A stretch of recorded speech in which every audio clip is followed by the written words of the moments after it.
I'm Lisi Cheeker, a longtime studio owner turned founder here at Studio Grow. Just a few years ago, I was building my studios the hard way.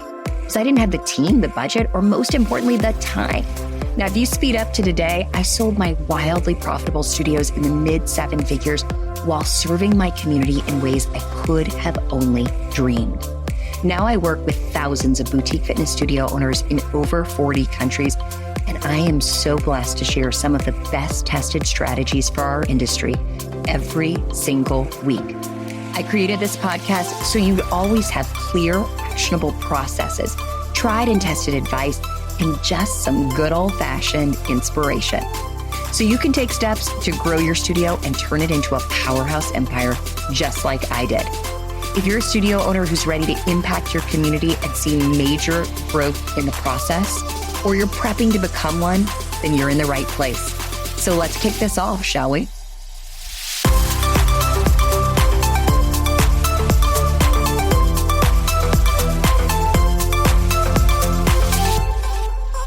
Hello, and thanks for joining us on the Business of Boutique Fitness podcast.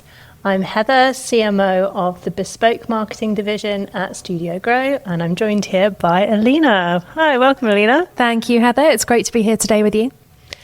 So today we're going to be talking about why word of mouth is the most powerful studio marketing tool and how to intentionally design a referral engine that fills your classes.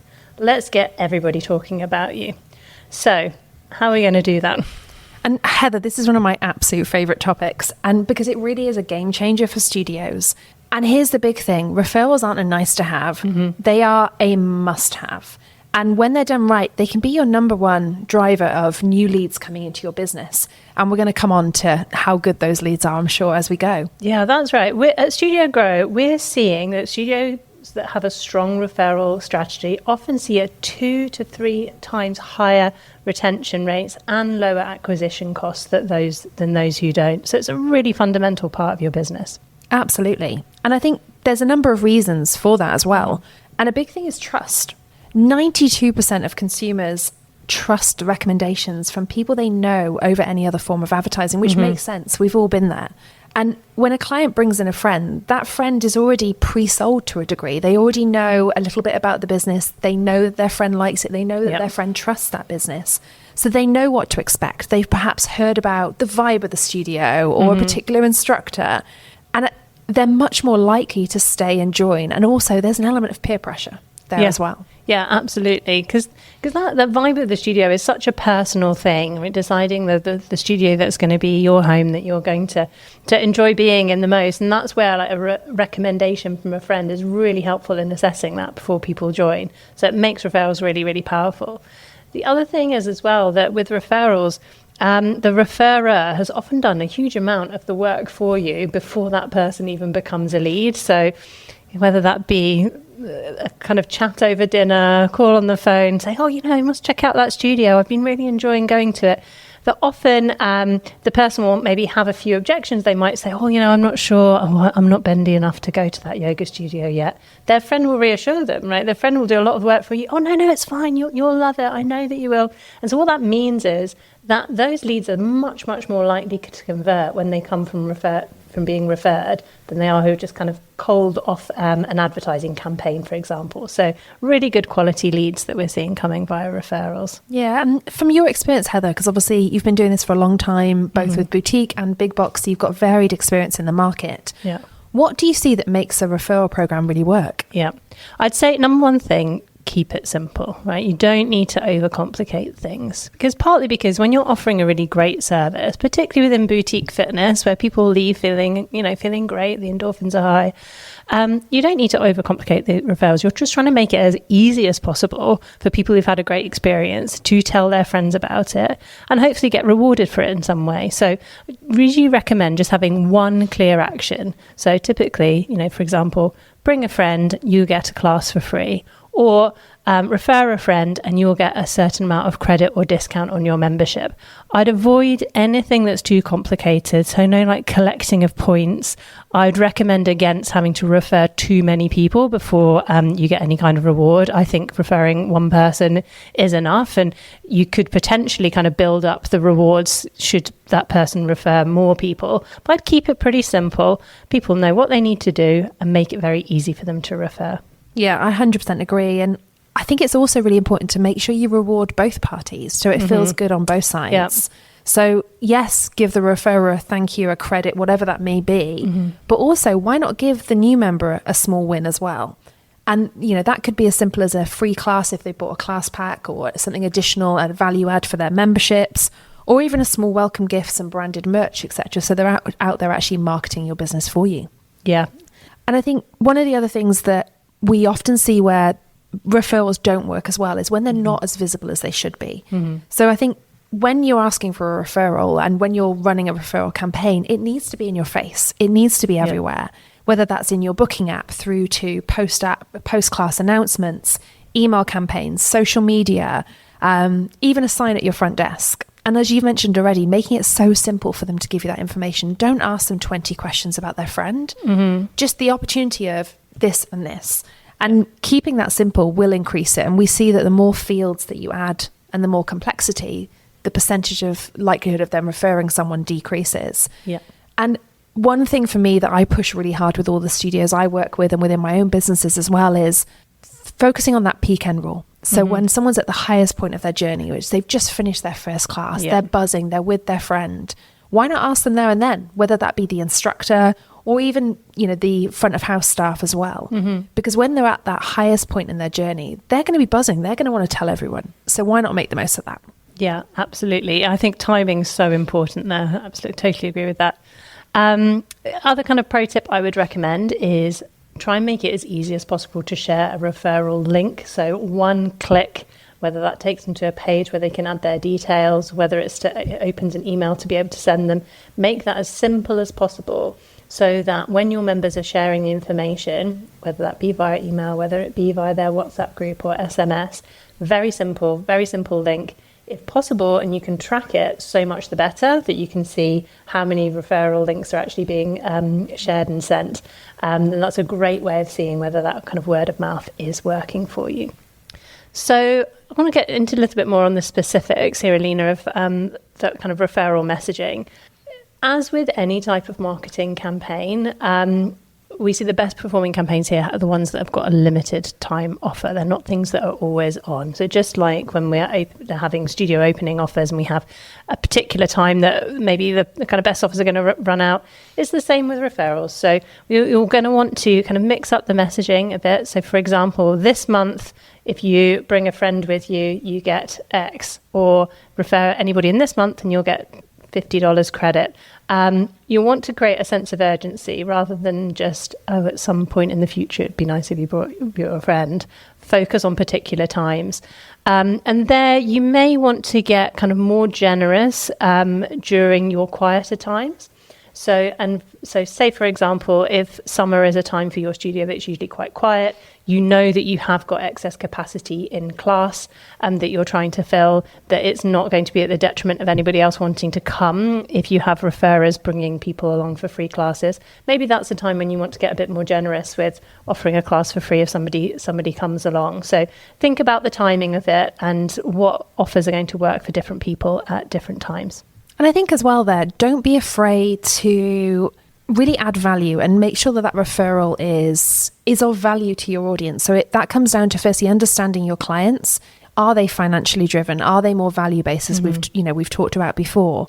But if you understand what your cost per acquisition is of a member through, for example, paid advertising, it gives you a benchmark of what sort of value you should be willing to pay when it comes to a referral. And we often find with some studio owners, there's a reluctance to spend money on referrals, which is crazy because these are great quality leads.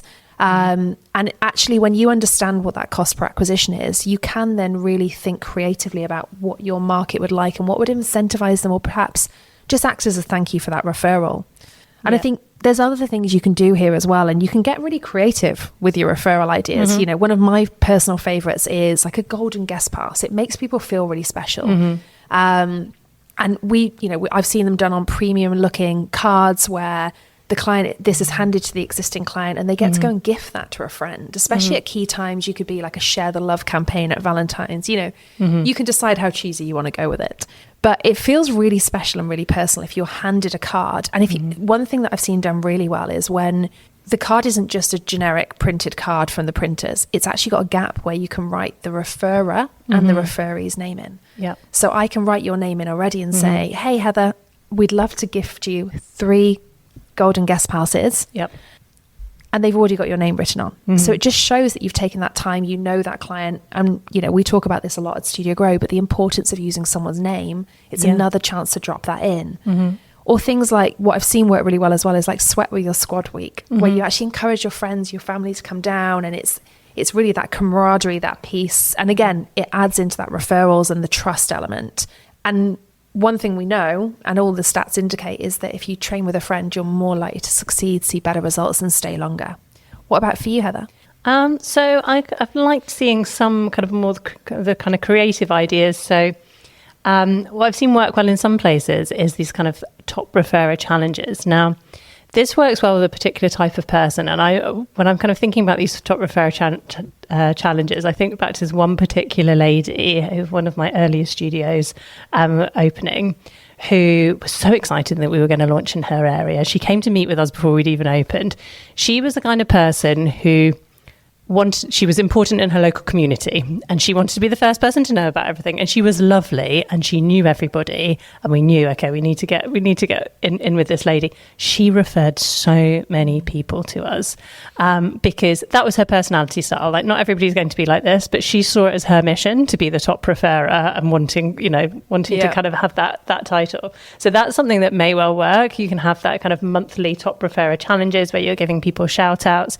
The nice thing about that is if that's something you're messaging in an email, for example, within your newsletter, you have a little section with your top referrer.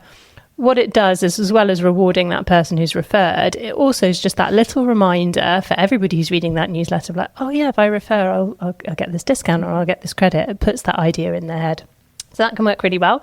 The other things that have worked nicely are maybe it's like exclusive merch or event invites for your top referrers. People love to see their name up in lights / on a studio wall if they've been referring. So there's other ways that you can acknowledge people. And I think that acknowledgement is really important. I think that we will come on to it, but where this can often fall apart is if the process is not kind of seamless end to end, in that the person's gone to the effort of referring somebody, the person who's referred has signed up, and then maybe the thank you doesn't come at all to the referrer, or they get their discount very late, or it's not acknowledged. It's such a shame. It's such a missed opportunity. So you've really got to make sure if you're offering any kind of incentive like this, that you see it through from end to end. Yeah, absolutely. And I think as well as part of that, one of the things to really avoid when it comes to those mistakes and those losses that you can mitigate is making it feel too salesy. The magic really is in celebrating the people who refer and not just rewarding them. And I think they don't want their friend to go through a really, really heavy sales process. Yes, you can put them into a nurture sequence. Yes, you can educate them on your brand and business, but you shouldn't be too pushy with this, because otherwise that person won't refer again, because they won't want their friend to have that type of experience. And again, it depends on the personality of the client, but we all know those clients, the one you were just describing there. Every studio has that ultimate fan, and being able to give them that public thank you in class and shout out perhaps on social media, some people love that. But it's really important to know your audience, because that would be the worst nightmare for other people. Yeah, absolutely. What is really nice is having that kind of that personal thank you. So if there's a way that you are able to put a note on your front desk system to be able to say, oh, thank Alina next time she comes in, she referred so-and-so. That kind of that personal touch is a really lovely way of doing it. It's not necessarily kind of shouting out. And that goes, I think, for the client as well, because actually if you can brief your front desk staff, or you have processes in place that allow them to identify who is a referral. How nice would it be if you walk in and I'm on the front desk this morning and say, oh, welcome, Heather. You must be Alina's friend. It's so great to have you with us today. again, that experience from a customer perspective is going above and beyond. And it's something so simple and just creates such a great experience from day one. Yeah, that's right. You already feel part of the community, don't you? In that way, if you're kind of melted. Absolutely. So kind of what metrics do you think we should be looking at then in terms of like tracking, tools to use for referrals? I love that question's coming to me again with my love of metrics. So I think it's really important to track, firstly, the number of referrals that you're coming through so you can see what percentage referrals are making up of your total incoming leads. We then want to look at the conversions on those and really get into that detail, because if you're seeing a really high conversion, happy days, really keep pushing referrals. If you're seeing a low conversion on those, again, that's really telling. And you need to get to the bottom of why that's happening. And there must be something not quite working in that journey for that person not to be referring if their friends are already clients. Yep. I often look at the average spend of those referrals as well and of the clients, so that you can see then the value of that client to your business, so their lifetime value ultimately, and the retention. In stats, the statistics show us that retention is higher with referrals. So track that, prove, have a look at that for yourself as to what works and what doesn't. What about for you, Heather? Is there anything you'd add there? Yeah, I just think, it's important to use the tools that you have available to you. So check into the CRM platform you're using, your booking software, to see what referral tracking capability it offers you, because ideally you want to be able to keep a record of who's referring and when, and as Alina, you said, then what those people go on to spend. So keeping a process, so like ideally not on pieces of paper dotted around your studio, but trying to keep that within your booking software as much as possible. Yeah. And then kind of finally to kind of reflect on maybe other things to avoid this time, kind of mistakes that we see.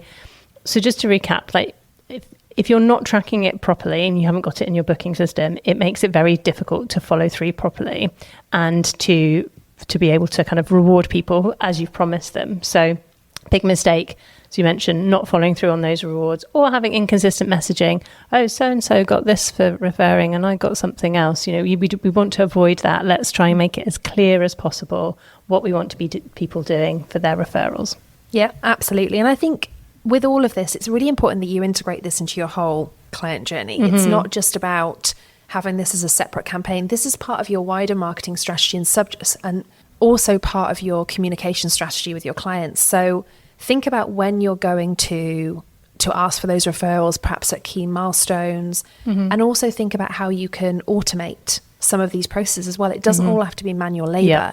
If your CRM has the capacity, which we'd really hope it does, to send automations to your clients and really nurture those leads, think about a nurture sequence for the referees, but also for the people who may potentially refer. And it takes out some of the legwork. It allows you to request those referrals at different points throughout their journey. And right now I may have nobody that I can refer, but in 3 months' time I might meet someone at a local cafe who's like, I don't suppose you know of a great Pilates studio locally, do you? Yeah.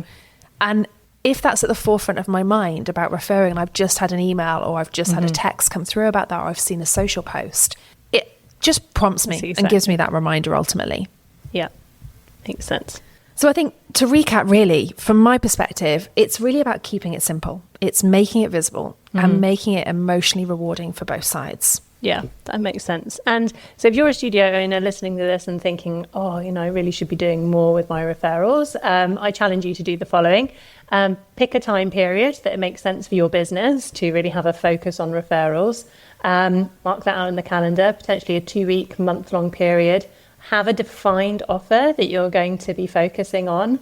Plan out your communications, brief your team, and really have a concentrated effort on what you can achieve by focusing on your referrals for a month. And I guarantee that you'll be really, really happy with the results when you focus on that. And it's probably going to want to be something that you will incorporate through the rest of the year. Absolutely. And please do share the results with us. Let us know how you get on. Leave us a comment, like this podcast, and share it with your friends as well who may need that little bit of inspiration, or fellow studio owners to really go away and embrace the power of referrals. Great. Thanks very much for joining us. Lovely speaking to you as always, Alina. You too, Heather. Thank you. Next time.